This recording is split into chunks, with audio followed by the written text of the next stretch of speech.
एक कृपा का अनुभव करना जिस दिन हमने जान लिया और अपने जीवन में मान लिया, उस दिन ही हम इस भक्ति पथ के पथिक बन जाएंगे। तब तक बन पाना बड़ा कठिन है। श्रीमद् भागवत अनुग्रह ग्रंथ है।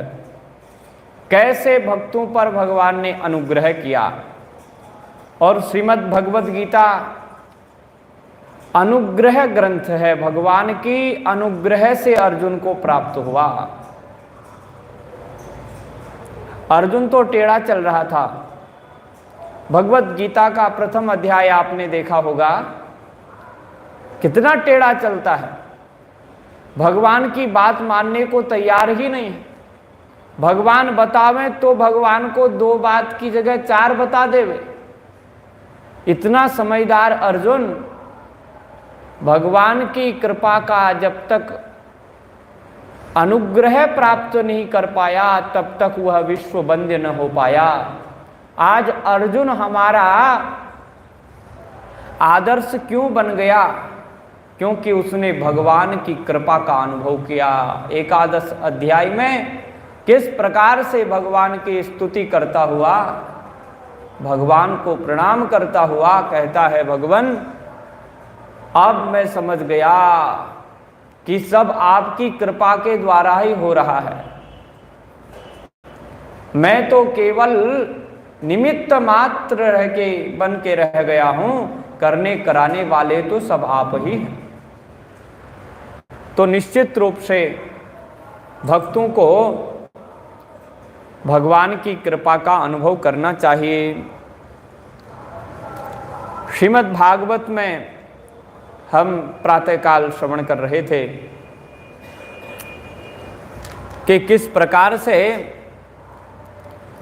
भगवान का ये वाङ्मय विग्रह है और किस प्रकार इसमें भगवान की अनंत लीलाओं का निरूपण किया गया है। 24 अवतारों की कथा है और उन 24 अवतारों की कथा के माध्यम से ही भागवत का विस्तार कर दिया गया है।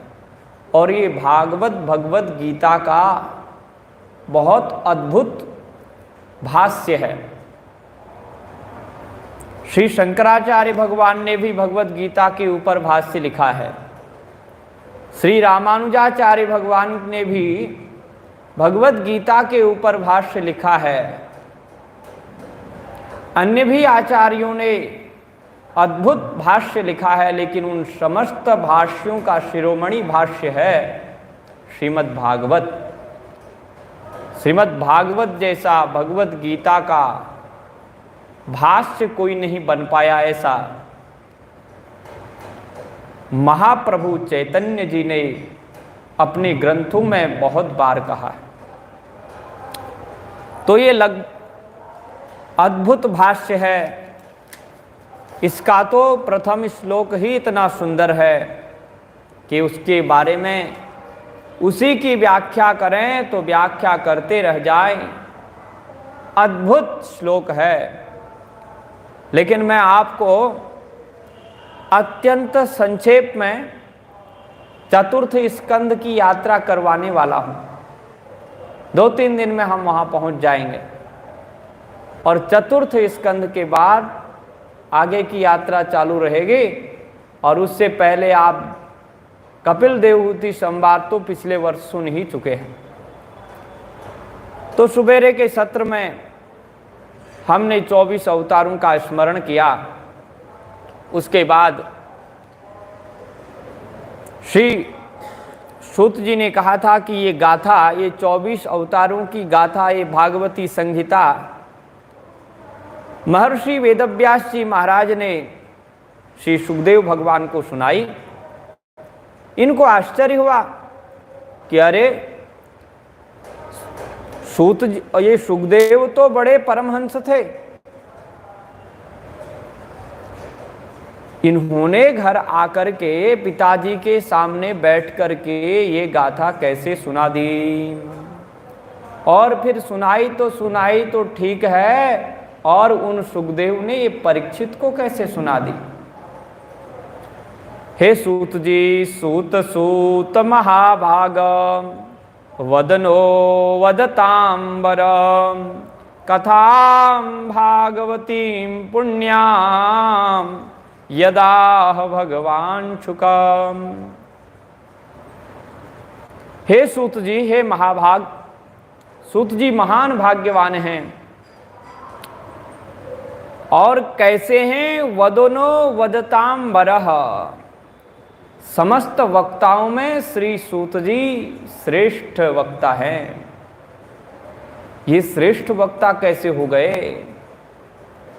श्रेष्ठ वक्ता वही कहलाता है वक्तुम च युक्तम च समये समर्थः, जो समय के अनुकूल बात करता है। वातावरण कैसा है उसके अनुकूल शास्त्र की बात को घुमा फिराकर कह देता है, वो वक्ता समर्थ होता है। तो वक्तुम च युक्तम च समये समर्थः, ये मन की मनस्थिति देख करके लोग क्या सुनना चाहते हैं और किस प्रकार सुनना चाहते हैं, और सुनाना क्या है? बोले भगवान का चरित्र। इधर उधर की बात है नहीं।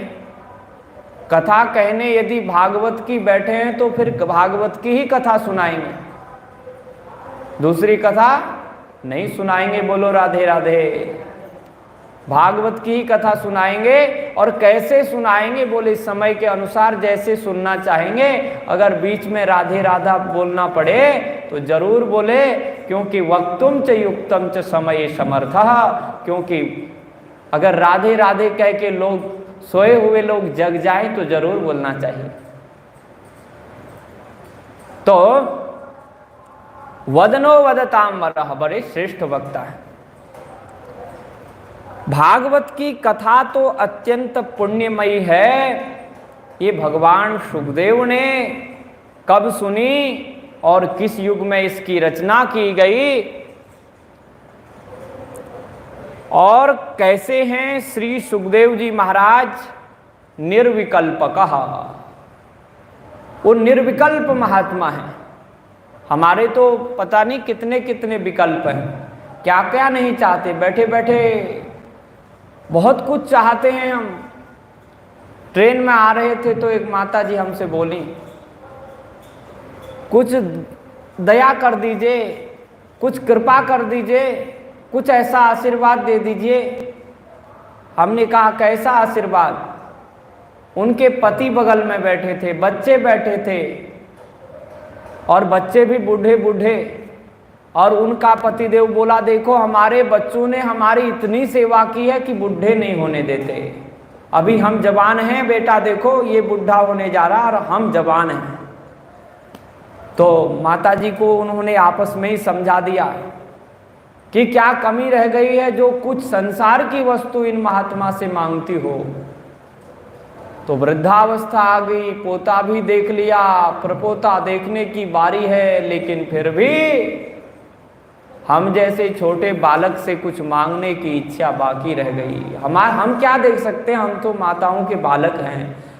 हमको तो आप ही लोगों ने पाला पोसा है, आप लोग ही खिलाते पिलाते हो, हम आपको क्या दे सकते हैं।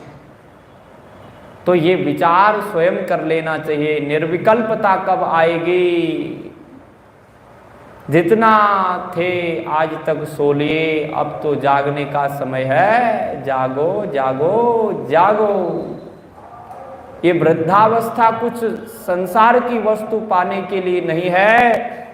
तस्य पुत्रो महायोगी समद्रिंग निर्विकल्पकः, महान योगी हैं श्री सुखदेव और निर्विकल्प हैं, निर्विकल्प महात्मा। एकांतमतिरुन्निद्रो गूढ़ो मूढ़ इवेयते, एकांत में रहने वाले महात्मा हैं। और फिर कहते हैं वो तो ऐसे महात्मा हैं कि एक बार उनके पिताजी उनके पीछे पीछे भागे और आगे आगे सुखदेव आगे देखा तो कुछ अप्सराएं नहा रही थी। अप्सराएं आ रही थी, सुखदेव चले गए और वो भी देखती रह गई सुखदेव को। अरे वाह, क्या महात्मा है, कैसे 16 वर्षीय अवस्था और हम अर्ध वस्त्र पहनी हुई स्त्रियों को देख करके, वो तो उसको पता ही नहीं चला क्या हो रहा है, और वो चला गया और देखता हुआ चला गया, तब भी कोई विकार नहीं आया उसमें। अब उनके पीछे एक वृद्ध भी आ रहे हैं। ये वृद्ध नहीं, ये इनके पिताजी महर्षि वेदव्यास हैं, इसलिए वस्त्र पहन लेने चाहिए। उन्होंने वस्त्र पहन लिए। दृष्ट्वा नुयान्त मृषिमात्मजमप्यनघ्नं देव्यो ह्रिया परिदधुर्न श्रुतस्य चित्रम तदवीक्ष्य पुच्छ्रति मुनो जगदुस्तवास्ति स्त्री पुंभिदा न तु सुतस्य विविक्त दृष्टे।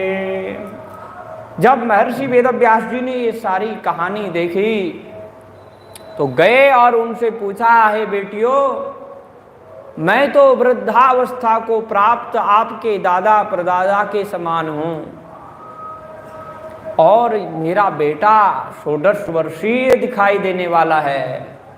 अवस्था तो उनकी बहुत है, सुखदेव जी की भी, लेकिन जो योगी होते हैं ना, वो नित्य 16 वर्षीय रहते हैं, जवान रहते हैं, क्योंकि वो समाधि में चले जाते हैं और समाधि में श्वास नहीं चलता,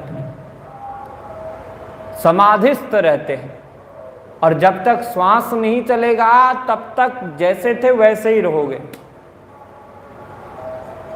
चेतन तो भीतर है, जब चेतन ही समाप्त हो जावे तो फिर तो श्वास लो या ना लो, फिर तो काम ही बिगड़ गया।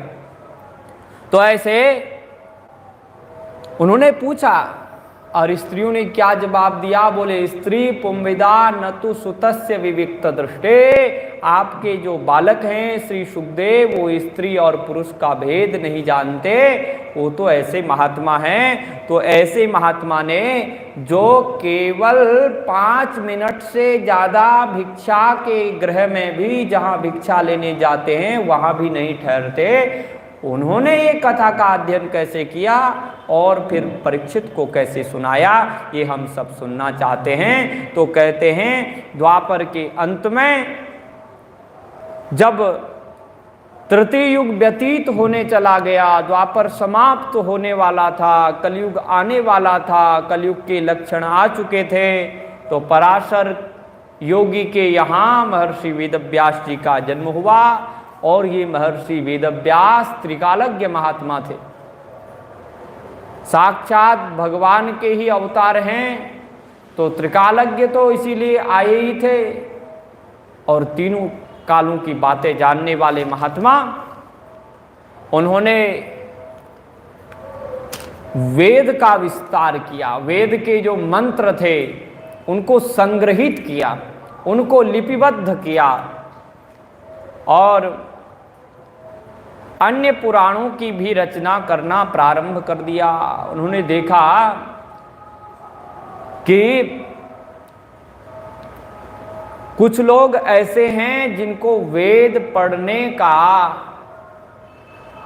वेद और शास्त्रों ने अधिकार नहीं दिया है।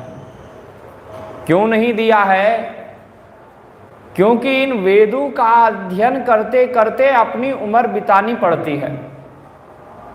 जब तक वेदों का अध्ययन करते करते बाल सफेद नहीं करोगे, तब तक वेद समझ में आने वाले नहीं हैं। अगर सब वेद ही समझने लग जाएं, तो फिर ये संसार चलेगा नहीं। इसलिए जो ब्राह्मण लोग होते हैं वो वेद का अध्ययन करते हैं, और कलयुग में विशेषकर वही करते हैं। और उनमें से कोई लोग वेद का अध्ययन करके अपने खाने पीने, नमक आदि के खर्चे के लिए फिर निकलते हैं, तो उनको भी पूर्ण ज्ञान वेद का नहीं होता। और जो पूर्ण ज्ञान करना चाहे तो फिर उसको जो है एक साधारण बन के रहना पड़ता है, फिर घर परिवार से मुक्त ही हो जाता है। पूरा जीवन तो उसी में चला गया, फिर कब विवाह करेगा, आगे गृहस्थी चला नहीं सकता। तो अगर सब इसी में लगे तो पूरा जीवन चला गया, फिर भी किसी के वेद समझ में ना आए तो है।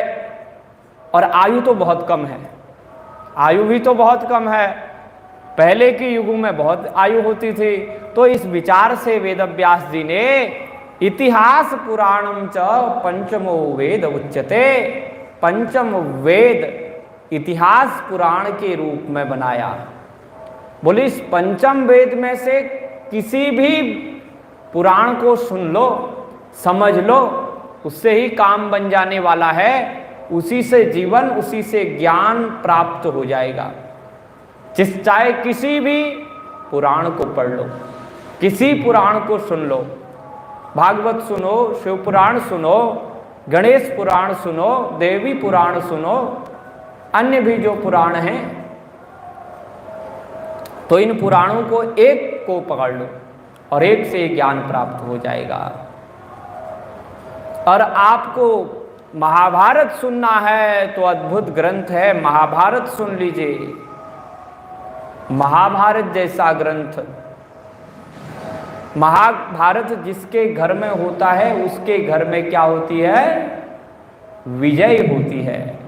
उसके घर में कभी पराजय नहीं होती, उसके घर में कभी निर्धनता नहीं आती, उसके घर में कभी अकर्मण्यता नहीं आती।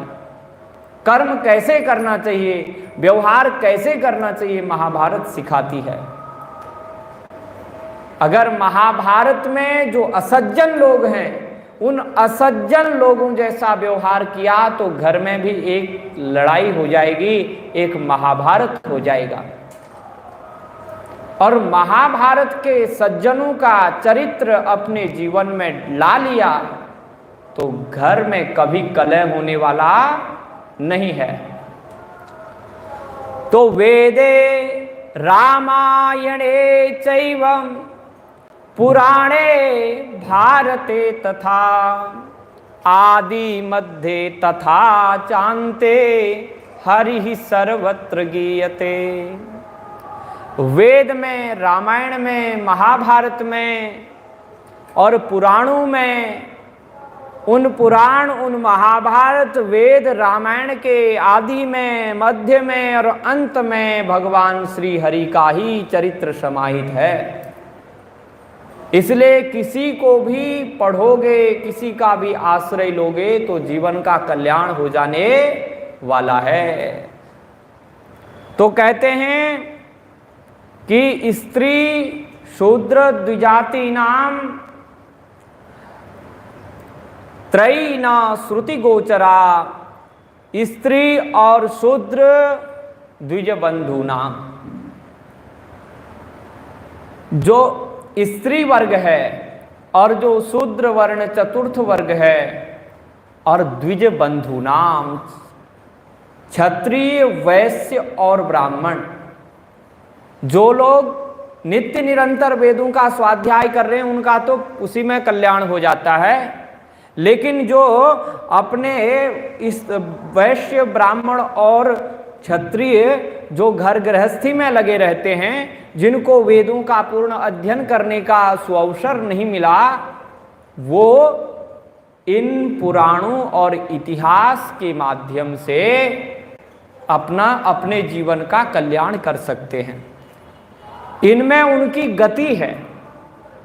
इनमें उनकी गति का मतलब इनमें उनका मन भी लगेगा और इनसे उनको ज्ञान भी प्राप्त होगा। तो ऐसा ये अद्भुत ग्रंथ है। इन सब का आख्यान और व्याख्यान करने के बाद महर्षि वेदव्यास जी दुखी थे, बड़े दुखी।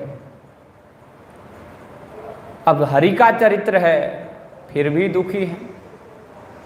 तो दुखी थे। तुम जब महापुरुष दुखी होते हैं और इस संसार में, इस सृष्टि में महापुरुषों को प्रसन्न करने का कोई प्रसंग आता है तो वहां नारद जी आ जाते हैं। नारद जी आ गए, श्रीमन्नारायण नारायण नारायण श्रीमन्नारायण श्रीमन्नारायण नारायण नारायण श्रीमन्नारायण नारायण नारायण श्रीमन्नारायण नारायण नारायण भजमन्नारायण नारायण नारायण। बोलो नारद जी महाराज की जय। नारद जी आ गए। नारद जी ने कहा, हे पराशर नंदन, पाराशर्य महाभागम भवतः कच्चिदात्मनम परितुष्यति शारीर आत्मा मानस एव वा। हे पराशर नंदन, आप सकुशल तो है ना? आपका मन और शरीर दोनों प्रसन्न तो है ना? देखो, रोग दो प्रकार के होते हैं, एक शरीर का रोग होता है और एक मन का रोग होता है। शरीर के रोग के लिए आप किसी हॉस्पिटल में जाकर के, किसी अस्पताल में जाकर के वहाँ दवाई करवा के अपने रोग को दूर कर सकते हो, लेकिन ये जो मन का रोग है ना, ये भगवत चर्चा से ही दूर होता है। और भगवत चर्चा भी करो और सांसारिक चर्चा भी करो तो रोग ठीक होने वाला नहीं है। डॉक्टर के पास भी जाओ, उससे दवाई भी लो और वो बतावे महाराज ये दवाई लेना तो इसके साथ जो है ये चीज मत खाना और ये चीज खाओगे तो असर होने वाला नहीं है।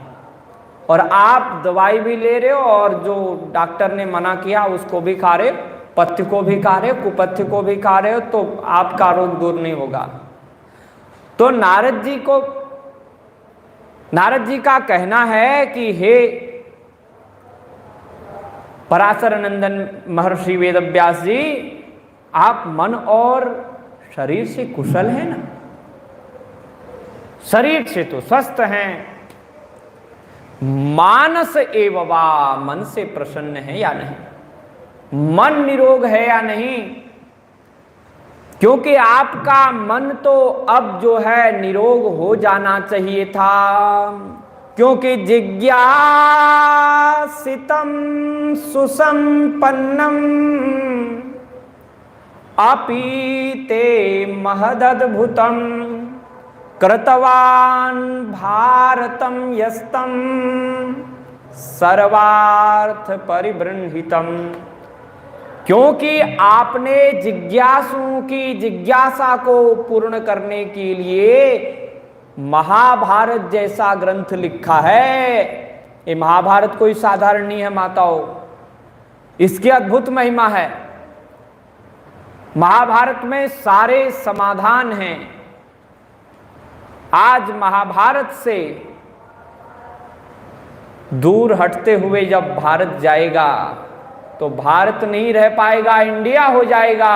और जब हम महाभारत को संभाले रहेंगे तो ये भारत महान भारत महाभारत कहलाएगा।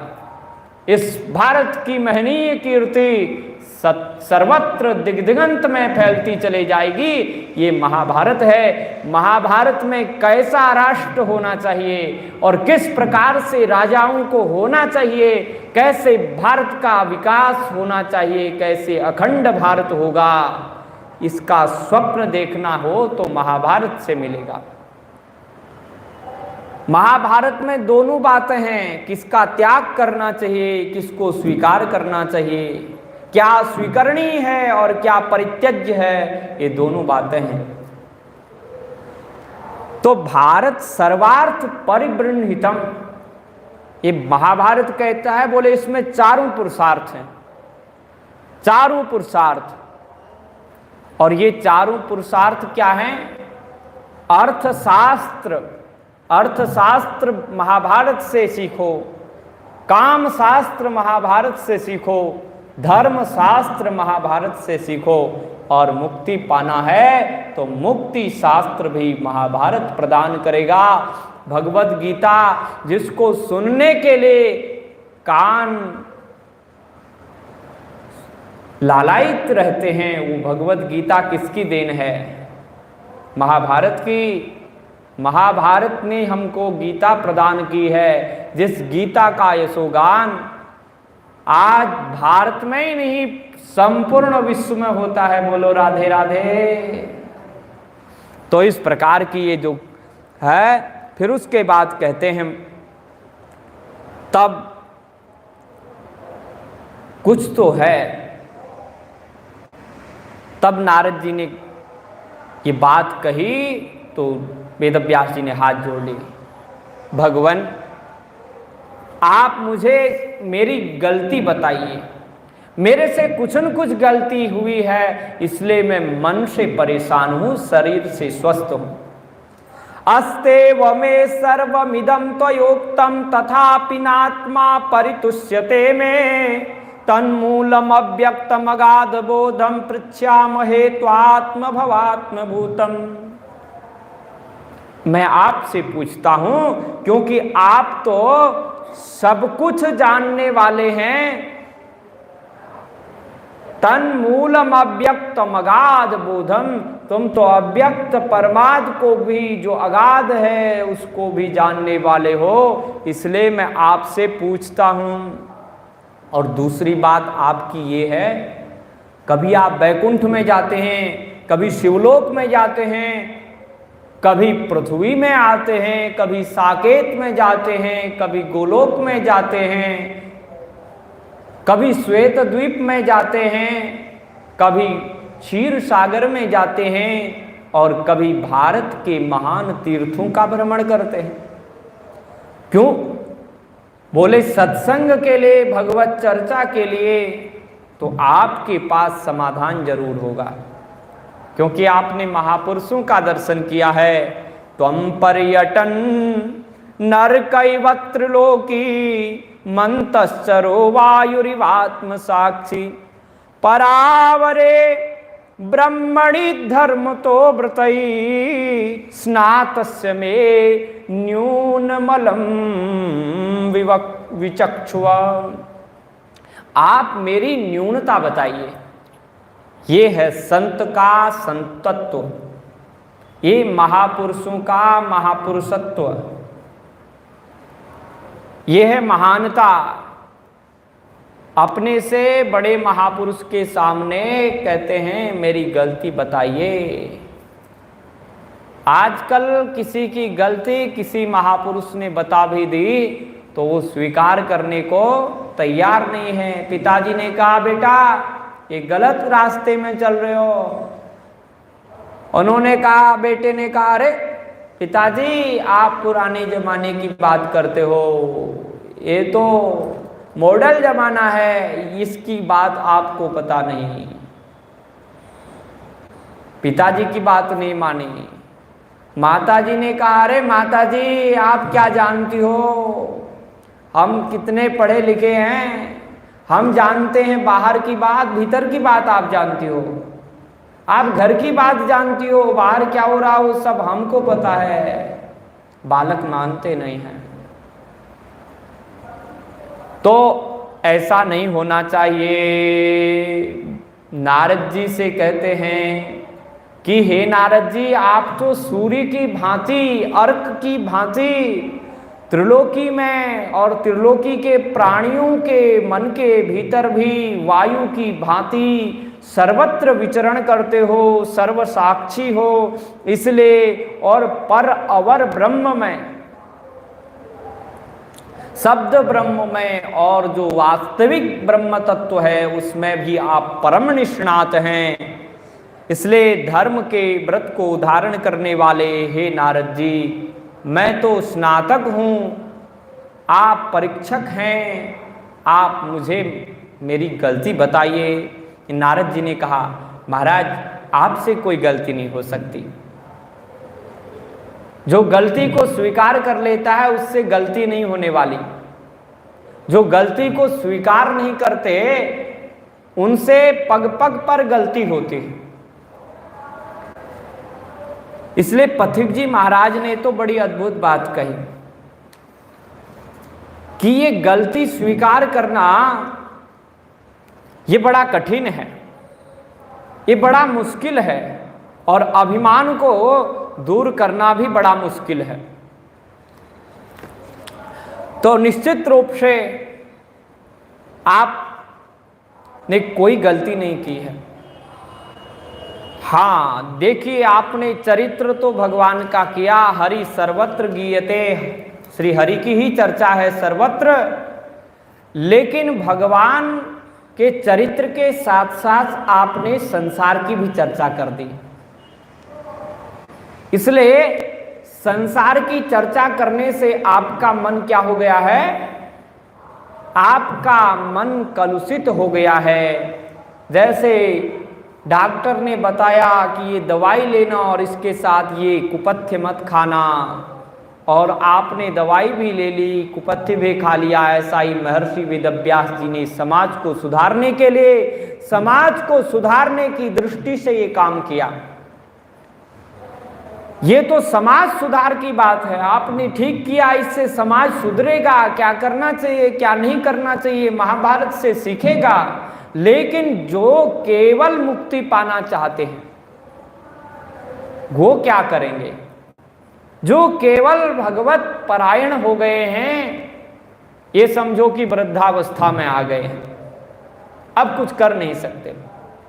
अब तो भगवान का ही आश्रय, आज तक संसार में खूब लगे रहे, अब चौथी अवस्था है, अब वो महाभारत पढ़े कहाँ, वो सब कुछ उनके लिए तो कुछ अलग से बना दो एक ग्रंथ। हाँ, जैसे भगवत गीता है वो अलग से निकाल दी, भागवत महाभारत से अलग निकाल के रख दी। बोले महाभारत पढ़ने वाला तो पूरा पढ़ ही लेगा, लेकिन ये भगवत गीता कुछ अलग से रख दो। तो ऐसे ही कुछ अलग एक ग्रंथ बना दो जिसमें भक्तों का प्रवेश हो और भक्त उसमें निमग्न रह करके अपने जीवन को सफल मनावें। ऐसा आदेश दिया, क्योंकि तदवाग विसर्गो जनताघव विप्लवो यस्मिन् प्रतिश्लोकमबद्धवत्यपि नामान्यनन्तस्य यशोंकितानि यत् शृण्वन्ति गायन्ति गृह्णन्ति साधवः। अरे जो महापुरुष होते हैं, जो भगवान को पाना चाहते हैं, वो तो वाग विसर्ग के चक्कर में नहीं पड़ते। वो छोटी छोटी चौपाई, वो हिंदी में किसी भाषा में लिखी हुई कविता हो, लेकिन भगवान के यश का गान करने वाली हो, भगवत चर्चा का गान करने वाली हो, ऐसे ही चरित्रों को सुनते हैं। अलंकारों से युक्त हो, कालिदास जी का जैसा नाटक हो, तो उस नाटक को सुनने वाले मुमुक्षु लोग नहीं हैं। वो तो संसार में जिनको संसार चलाना है उनके लिए ठीक है, संत तो उसको नहीं सुनते। वो तो भगवान के यश से अंकित काव्य का ही, भगवान के यश से समन्वित ग्रंथ का ही श्रवण करते हैं, गायन करते हैं, मनन करते हैं। गायन्ति शृण्वन्ति गृह्णन्ति साधवः। इसलिए आप ऐसा ग्रंथ लिखिए। गोस्वामी जी भी कहते हैं, भनिति भदेश वस्तु भलि बरनी, बनति बदेश वस्तु बलि बरनी, राम कथा जग मंगल करनी, राम कथा जग मंगल करनी, मंगल करनी, कली मलहरनी, तुलसी कथा रघुनाथ की, गति कूर कविता सरित की जो, सरित पावन पाथ की, प्रभु सुजस संगति भानित भली हो, ई सुजन मन भावनी, भव अंग भूति मसाल की, सुमिरत सुहावनी पावनी। ऐसी राम कथा, ऐसी भगवान की कथा जो जग का मंगल कर देवे, कल्याण कर देवे, वही कथा उत्तम है, उसी को संत जन सुनते हैं। ये बात सुनी तो महर्षि वेदव्यास जी ने कहा, महाराज वृद्धावस्था आ गई, अब ये चरित्र कब तक, अब मेरी इतनी बुद्धि काम नहीं करेगी कि भगवान के चरित्र को ढूंढ ढूंढ के कैसे संग्रह करूं। तो बोले महाराज संतों की कृपा से सब सुलभ हो जाता है, संतों का आशीर्वाद मिल जाए तो सब कुछ हो सकता है, क्योंकि बंधु संत समान चित, हित अनहित नहीं कोई, अंजलिगत शुभ सुमन जिमी, सम सुगंधि कर दोई। जैसे पुष्प होता है, पुष्प को तोड़ने जाओगे, पुष्प वाटिका में जाओगे, पुष्प की माला पहनोगे, चाहे आप कुछ भी करो और पुष्प के पास गए तो पुष्प आपको सुगंधित कर ही देगा। हाथ से पकड़ा हाथ भी सुगंधित, और उसको गले से लगा लिया तो भी सुगंधित, काटा तो भी सुगंधित, और गए तो इस बस अनहित तो होने ही वाला नहीं है। संतों का आश्रय ले लो और भगवत चरित्र का गुणगान करो, और ये भागवत चरित्र लिखो, भागवत की कथा लिखो। भागवत मने भगवतः, भगवतस्, भगवतः इति भागवतः, जो भगवान का है उसका चरित्र लिखो। भगवान का कौन है? बोले भगवान का भक्त ही है, भगवान के ही संत हैं, भगवान के ही भक्तों का चरित्र लिखो, उसको भागवत कहा जाएगा। तो ये चरित्र लिखने को कह दिया और अपनी आत्मकथा सुनाई। आत्मकथा सुनाई, बोले इस आत्मकथा को सुनने से तुम्हारा मन बन जाएगा। इदम हि पुंसस्तपस श्रुतस्य वा स्विष्टस्य सुक्तस्य च बुद्धि दत्तयो, अविच्युतोऽर्थ कविभिर्निरूपितो यदुत्तम श्लोक गुणानुवर्णनम। संसार में क्या करना चाहिए, क्या करने से सब कुछ का फल मिल जाएगा? बोले भगवान उत्तम श्लोक महापुरुषों का और उत्तम श्लोक भगवान का चरित्र गान करने से तपस्या हो जाएगी। उत्तम श्लोक भगवान और उत्तम श्लोक महापुरुषों का चरित्र गान करने से वेदों का अध्ययन का फल मिल जाएगा, तपस्या का फल मिल जाएगा, यज्ञ का फल मिल जाएगा, अनेक प्रकार की सूक्तों का पाठ करने का जो फल होता है वो मिल जाएगा। और वो व्यक्ति बुद्धि दत्तयो हो, दूसरों को बुद्धि प्रदान करने वाला हो जाएगा, जो भगवान के चरित्र का गान करेगा। ऐसा हमने नहीं कहा, ये बड़े बड़े कवि भी निरूपितो, बड़े बड़े विद्वानों ने ये बात कही। तो ऐसे करके बताया कि मैं एक दासी का पुत्र था, माता जी सेवा करती, मैं भी संतों की सेवा करता था, और उनकी सेवा का परिणाम ये हुआ, उनका आशीर्वाद ऐसा मिला, उनकी उच्छिष्ट प्रसादी खाने का, उनकी थाली में जो बचता था वो प्रसादी में पाता था, और उस प्रसादी को पाने के बाद में मेरी क्या दशा हो गई। उनकी प्रसादी को पाने का और उनके संग में रह करके मैंने कैसा अपना जीवन बना लिया। बोले तत्रान्वहं कृष्ण कथा प्रगायता मनुग्रहेणा श्रवणं मनोहरा। ता श्रद्धया मेनुपदं विसृणवतः प्रिय श्रवश्यंगममा भवद्रुचिः। अरे उन संतों के चरणों में बैठ करके मैं भगवान श्री कृष्ण के दिव्य चरित्रों का जब गान करने लगा तो वो मनोहर चरित्रों ने मेरा मन को हरण कर लिया। मेरे चित्त को चित्तचोर ने अपनी कथा में लगा लिया और उस कथा में लगाने के बाद में फिर मुझे ममाद भवद्रुचि प्रियस्य श्रवसंगः, उस प्रिय के सत्संगियों के संग में मेरी भी रुचि हो गई, सत्संग से मेरा प्रेम हो गया।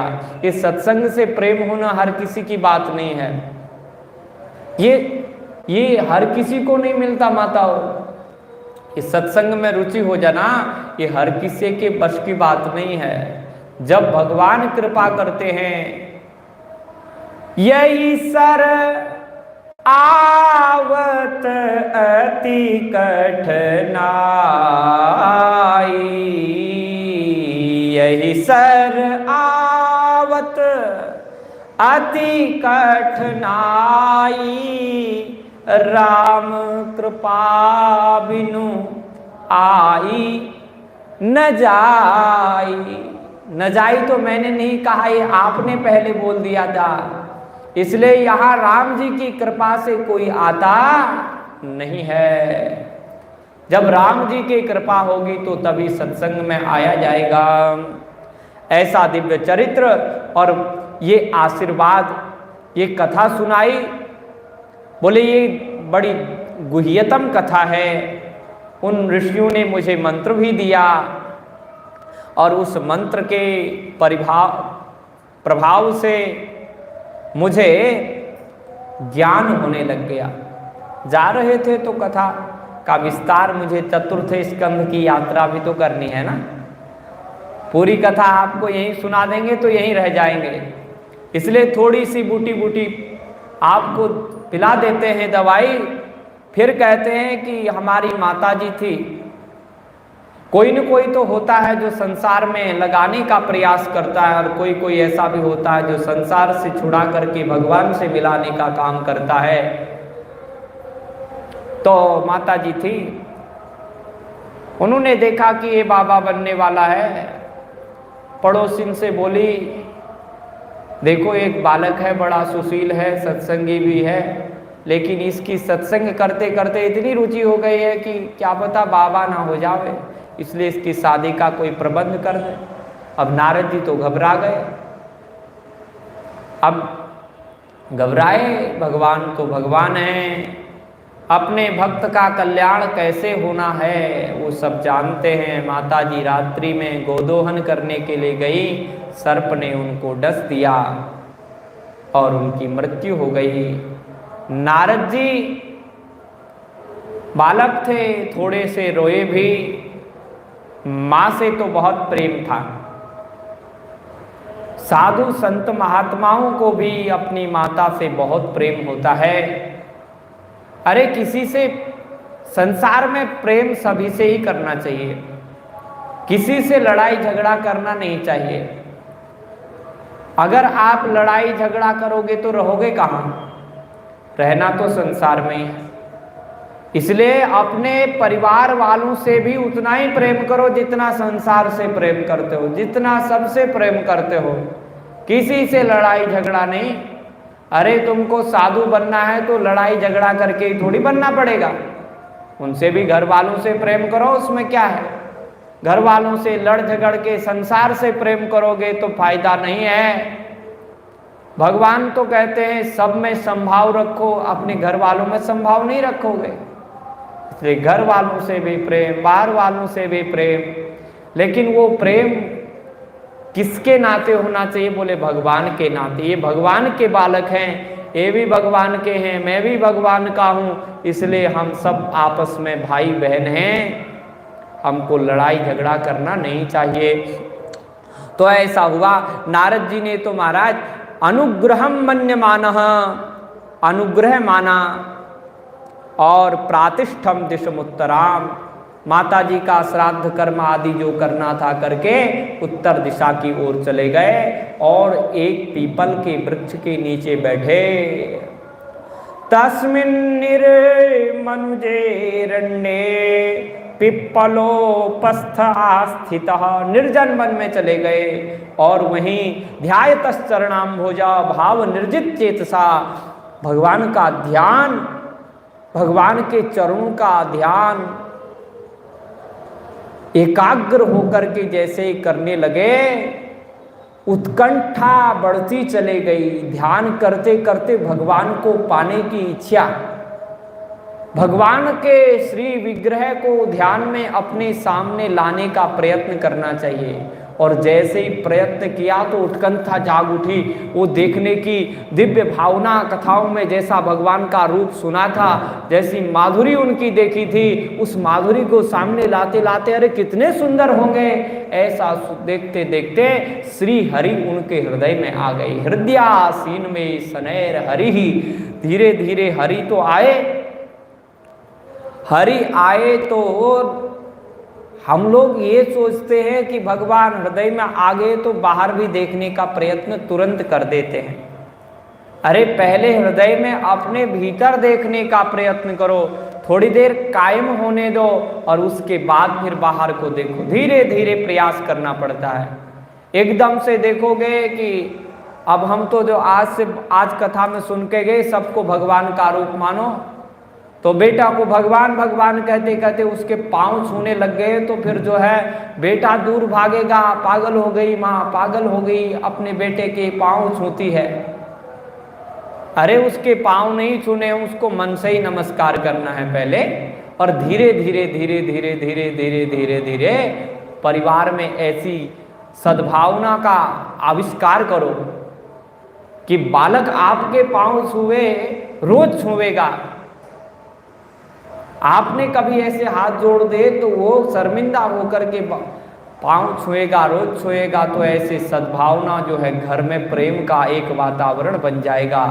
भगवान की चर्चा सुने बिना भी फिर घर में स्वयं देखने को मिल जाएगी कैसा जीवन होना चाहिए। ये निर्मलता अपने परिवार में आ जाएगी।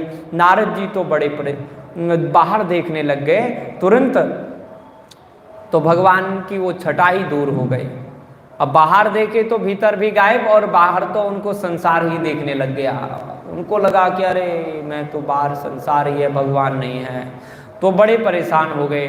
अब परेशान जैसे ही हुए तो हतास्मिन् जन्मनि भवान माम द्रष्टुमिहार्हति अभिपक्व कषायाणाम दुर्दर्शो हम कुयोगिनाम। हे नारद जी, अभी आप अविपक्व योगी हो, परिपक्व योगी नहीं बन पाए हो, अभी पूर्ण योगी नहीं बन पाए हो, इसलिए अभी आपको दर्शन नहीं होगा। खेद है, लेकिन दूसरे जन्म में आपको मेरे साक्षात दर्शन होंगे। मैं आपके ऊपर बहुत प्रसन्न हूँ। सकृद्यदर्शितं रूपम एतत् कामायते नघ मत्कामः सनकै साधु सर्वान् मुंचति हृच्छयान। तो नारद जी ने कहा, महाराज जब इस जन्म में मुझे आपका दर्शन होना दुर्लभ था तो एक बार क्यों दिखाया? बोले एक बार इसलिए दिखा दिया क्योंकि तुमको विश्वास करा दिला दिया कि वास्तव में भगवान नाम की कोई वस्तु होती है। अनुग्रहम मन्यमानः, एक आध बार तो अनुग्रह मान लेते हैं, लेकिन बार बार विपत्ति आने पर भी भगवान है और भगवान की कृपा है, इसका अनुग्रह करना बड़ा कठिन होता है। एक आध बार सुख मिल गया, एक आध बार हमारे मन के अनुकूल जो है वातावरण हो गया तो भगवान की कृपा। मन के अनुकूल काम ना भी हो तो भी भगवान की कृपा का अनुभव करना, ये भक्ति की पराकाष्ठा है।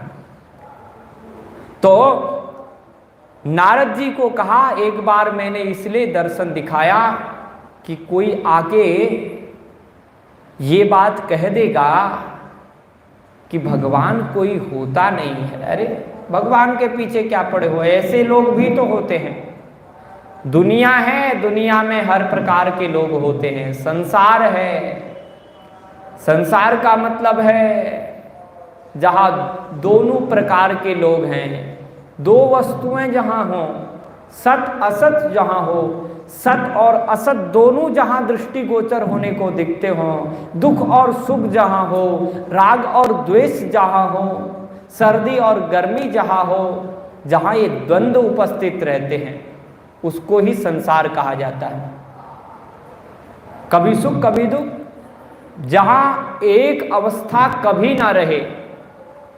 बचपना आया तो बचपना कभी रहता नहीं है, क्योंकि संसार है, संसार का नियम है परिवर्तन।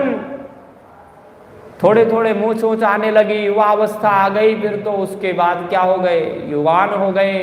अब युवा अवस्था भी कब तक रहेगी, धीरे धीरे ढलती ढलती बुढ़ापा कब आ गया पता ही नहीं चलेगा, और बुढ़ापा भी कब चला गया ये भी पता चलने वाला नहीं है।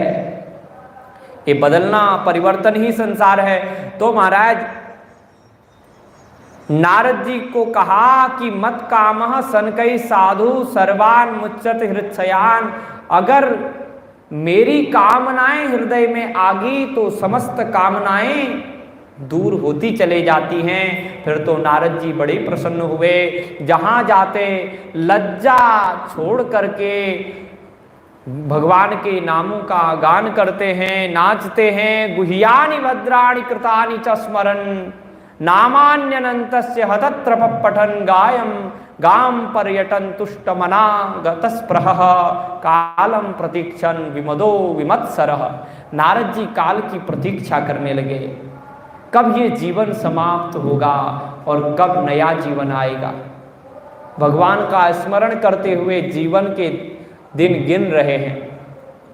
अगर आपको ये कह दिया जाए कि आपको इस जन्म में नहीं अगले जन्म में, तो कुछ लोग ऐसे होते हैं इस जन्म को कैसे समाप्त किया जाए, ये जन्म भारी हो गया। ऐसा नारद जी ने नहीं किया। नारद जी पूरे जीवन भर भगवान का नाम का गान स्मरण करते रहे, और वह काल भी आ गया। काल प्रादुर्भूत काले तड़ित सौदामनी था, वो मृत्यु का क्षण आया। एक बिजली चमकी और प्रलय का ही समय था, वो सारे सृष्टि का प्रलय हो गया। जो ब्रह्मा जी होते हैं ना, ब्रह्मा जी के दिन को ही ये सृष्टि चलने का समय है, और ब्रह्मा जी जब सो जाते हैं तो रात्रि हो जाती है। तो इसको नैमित्तिक प्रलय कहते हैं, ये नित्य होने वाला प्रलय है। नारद जी जब ब्रह्मा जी सोएंगे तो प्रलय हो ही जाता है, लेकिन एक प्रलय आत्यंतिक होता है। जब ब्रह्मा जी की आयु समाप्त हो जाती है, पूरी आयु द्विपरार्ध की आयु जब समाप्त होगी तो आत्यंतिक प्रलय होगा, तब फिर ब्रह्मा जी का भी भगवान में लय हो जाएगा। और जब तक ब्रह्मा जी सोएंगे तो उसमें ब्रह्मा जी का लय नहीं होगा। ब्रह्मा जी में सबका लय होगा, लेकिन ब्रह्मा जी का लय नहीं होगा। तो ऐसी अद्भुत महिमा है। नारद जी जो है, जब ब्रह्मा जी जागे एक कल्प के बाद, तो नारद जी स्वयं ब्रह्मा पुत्र होके प्रकट हो गए और खूब भजन किया। भजन करके भगवान नारायण प्रसन्न हुए, तो अनुग्रह करके भगवान नारायण ने देवर्षि नारद को एक वीणा प्रदान की। स्वयं अपने चरित्र का गान करते हुए कहते हैं, हे वेदव्यास जी महाराज, मुझे भगवान ने प्रसन्न होकर ये वीणा दी है। देखो, एक इसमें मैं भगवान का नाम संकीर्तन करता हुआ जाता हूँ। मेरी पहचान ही ये है कि मैं जहाँ जाता हूँ नारायण नारायण कहता हूँ। आज भी नारद जी का हम नाम लेते हैं और नारद जी को बुलाते हैं तो पहले भगवान का नाम लेते हैं। श्रीमन नारायण नारायण करके ही अभी हमने नारद जी को यहाँ बुलाया था, और नारद जी आए तो भगवान की कथा शुरू हो गई। और कहते हैं, देवदत्ता मिमाम वीणाम स्वर ब्रह्म विभूषिताम मूर्छयित्वा हरिकथाम गायमानश्चराम्यहम्। नारद जी कहते हैं, देवदत्त नाम की वीणा स्वयं श्री हरि ने दी है। इसमें ब्रह्म स्वर, ब्रह्मनाद ही इस वीणा के माध्यम से मैं उस ब्रह्मनाद का गान करता हूँ। और मूर्छित्वा हरिकथाम गायमानश्चराम्य हम। मूर्छित्वा मने इसमें गायित्वा, इसमें गान करता हुआ श्री हरि की कथा को इस पृथ्वी में विचरण करता हूँ। ये सारा चरित्र मैंने आपको सुना दिया। जन्म का रहस्य इसको सुनने से भवतश्चात्मतोषणम, आपको संतोष प्राप्त होगा, आपका हृदय जो है संतुष्ट हो जाएगा। और ऐसा करके नारद जी भगवान के गुणगणों का गान करते हुए वहां से पलायित हो गए। तो ये कथा सुन रहे थे महर्षि वेदव्यास जी। महर्षि वेदव्यास जी को पता ही नहीं चला कि कब नारद जी गए। जब दूर देखा समाधि खुली तो देवर्षि नारद जी दूर कहीं गान गाते हुए जा रहे थे। तो महर्षि वेदव्यास जी के मुख से अक्षर निकल गया, अहो देवर्षि धन्योयम यत्कीर्तिम सारंगधन्वनः गायन माद्यम निदम तंत्र्या रमयत्यातुरम जगत। अरे ये देवर्षि धन्य हैं जो यहां से चले गए।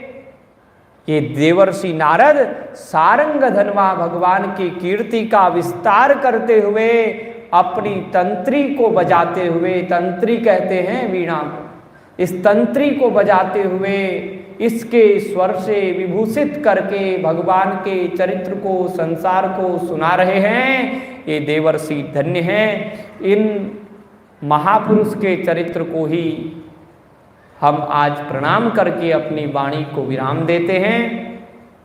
देवर्षि नारद जी के चरित्र से हम सबको दिव्य प्रेरणा लेनी चाहिए। महर्षि वेदव्यास जी ने प्रेरणा ली, भागवत की रचना की, जीवन को धन्य किया। बोलो भक्तवत्सल भगवान की जय। श्री वृंदावन बिहारी लाल की जय। श्री राधे श्री राधे, जय श्री कृष्ण बोलो श्री राधे। श्री राधे श्री राधे, कृष्णा बोलो श्री राधे। श्री राधे श्री राधे, जय श्री कृष्ण बोलो श्री राधे। श्री राधे श्री राधे, जय श्री कृष्ण बोलो श्री राधे। श्री राधे श्री राधे, जय श्री कृष्ण बोलो श्री राधे। श्री राधे श्री राधे, जय श्री कृष्ण बोलो श्री राधे। श्री राधे श्री राधे, जय श्री कृष्ण बोलो श्री राधे। बोलो राधावर कृष्ण चंद्र भगवान की जय। सीतावर रामचंद्र भगवान की जय। अनंत बलवंत श्री हनुमान जी महाराज की जय। जय जय श्री सीताराम, जय जय श्री राधे श्याम। हर हर महादेव। जय राम।